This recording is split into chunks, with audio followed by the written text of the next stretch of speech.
problem number 15.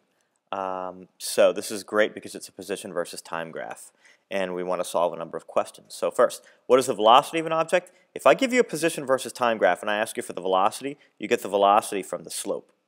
And that's going to be x2 minus x1 over t2 minus t1. And when I look here, the easiest x1 to read is 80 and 10. And when I look at the corresponding times, that's going to be 10 minus 0. So I'm getting a slope of 7 meters per second. Now I want to know what the object's position is at 10 seconds. I just read that off the graph, and that ends up being 80 meters. Now we want to know the object's displacement after traveling for 10 seconds. Well, there's two ways that we can do this. One way that I can do this is that I can actually do x equals v naught x times t plus x naught. And the displacement is my final position minus my initial position, which is v naught x times t. And then I can actually go ahead and do that. Well, v naught x is 7, which we got from here. This is v naught x.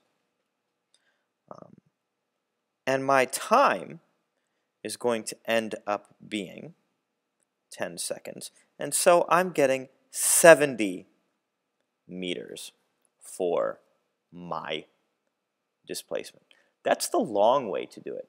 Luckily, this is a position versus time graph, so I can do something really clever. I can read off here that this is my x final, and this is my x initial.